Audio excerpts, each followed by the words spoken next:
Good morning, everyone. I'm going to take you to another model system on investigating the effect of these endectocides, this time in pigs and against Anopheles farauti, a dominant vector in the Oceania. As we already know, the existence of partially zoophagic vectors sustains residual malaria transmission, and these are vectors that feed on domestic animals when human hosts are not available.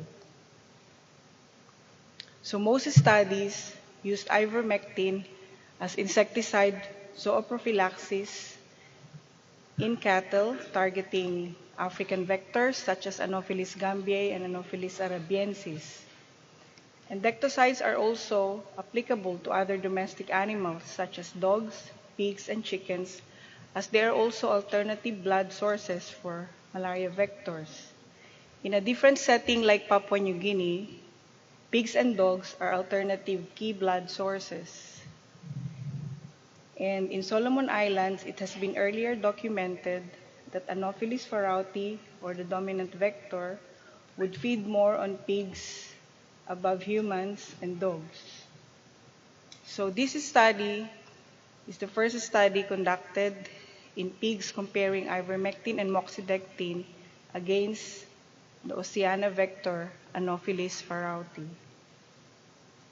We hypothesized that in areas where there are mosquitoes that feed on blood from domestic animals, treating these animals with endectocides can complement existing vector control measures aimed at reducing mosquito population, hence address residual transmission.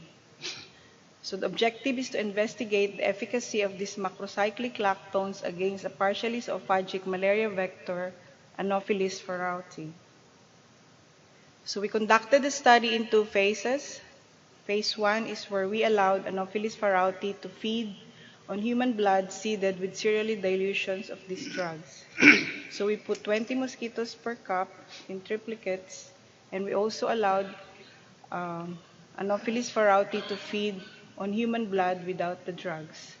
So after feeding, we took out unfed mosquitoes and monitored only the engorged mosquitoes for daily mortality for a period of 7 days.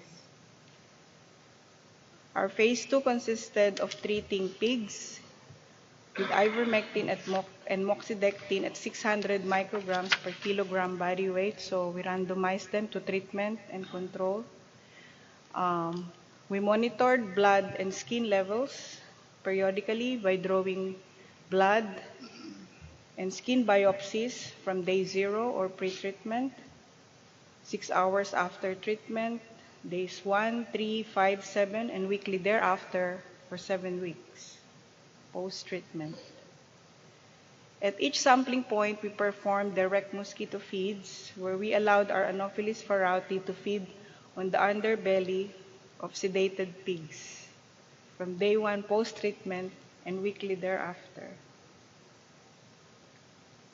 This is the result of our phase 1 study. You can see that after 24 hours, it took only 18 nanograms per ml of ivermectin to kill half of the mosquitoes that fed on the membranes, while it took 400-fold more concentration of ivermectin to produce the same killing effect in vitro. These are our pharmacokinetic results. All drug levels are always higher in the plasma, more than the red blood cell and the skin. And as you can see, moxidectin reached higher levels much quicker than ivermectin, and it stayed in the pig system for longer. But in contrast, ivermectin, even if they started at the same 600 microgram per kilogram dose, reached the plasma, or we detected the EC50 80 nanograms per ml as early as day 1 post-treatment, which increased after day 3 at 26 nanograms per ml and subsequently declined from day 5 onwards, and it stayed for a while, up to 15 days in the pig system when it was undetectable after 3 weeks. However, moxidectin levels, despite going up quicker, staying longer, but it didn't reach the EC50 concentration in the in vitro. The highest level reached for ivermectin is only 87 nanograms per ml. So how does this blood levels in the pig affect mosquito mortality? This is mosquito mortality after 24 hours post-treatment with both drugs. These two lines represent mortality of mosquitoes that fed on ivermectin-treated pigs with this blood level after 24 hours. And these two lines represent mosquito mortality that fed on moxidectin-treated pigs. And this single line here represents mortality of those mosquitoes that fed in the non-treated control. A dramatic lethal effect is observed, killing 100% of mosquitoes within 48 hours after feeding on ivermectin-treated pigs, in contrast to nil mortality observed in mosquitoes that fed on moxidectin-treated pigs at this blood concentration, which is very, nil mortality also in the control. This trend was consistently observed in subsequent mosquito feeds performed on day 3, 5, and 7, or within week 1 post-treatment of pigs. On the second week, with declining concentration of ivermectin in the pig system, we were able to achieve 74 to 100 mosquito mortality. However, it took a while to reach this. This is up to 10 to 12 days after feeding with the ivermectin-treated pigs. Just the same, moxidectin wasn't lethal to mosquitoes as effective concentration was not observed in the pigs. So on week 3, mosquito mortality was already unremarkable in all the treated pigs. So we further did question how the effect of sublethal concentrations of ivermectin on mosquito fecundity. So we did this by performing membrane feeds again. So we fed Anopheles farauti with sublethal concentrations of ivermectin, allowed them to lay eggs, and we counted the eggs laid per female and counted the larvae hatched per total number of eggs. This is the result. As you can see, there is an increasing proportion of eggs hatching.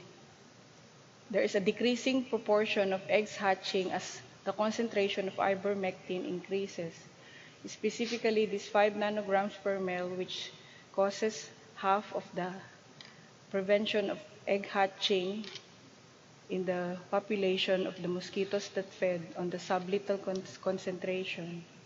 So this is the same concentration that we observed on day 12. So this has epidemiological implications in which even if they did not die on the week 2, if they have escaped the ivermectin killing effect there somehow, their fecundity can also be affected. It means it can also have an effect in the reduction of mosquito population. So to conclude, this proof of concept study, we have demonstrated that ivermectin administered subcutaneously in pigs produced lethal effects to Anopheles farauti for 2 weeks for as low as 2.4 nanograms per ml in the plasma, 1.4 nanogram per ml in red blood cells, and 0.2 nanograms per ml in the skin of pigs. And moxidectin was not lethal to mosquitoes in vivo. because the in vitro effective concentration was not achieved despite the treatment dose of 600 micrograms per kilogram. And sublethal concentrations of ivermectin reduces fecundity in terms of egg hatching of Anopheles farauti. The results of this study in pigs have significant contribution to innovative malaria control strategy utilizing domestic animals for mosquito vector control applicable in the field setting, specifically supporting the push-pull strategy where long-lasting insecticide-treated nets or indoor residual spraying push mosquitoes away from humans, and insecticide zooprophylaxis such as this pulls hungry mosquitoes to an alternative death. So I'd like to thank all these people that make this work happen. This is a collaborative research project of the Mosquito Control Lab and Clinical Tropical Medicine Lab at QIMR.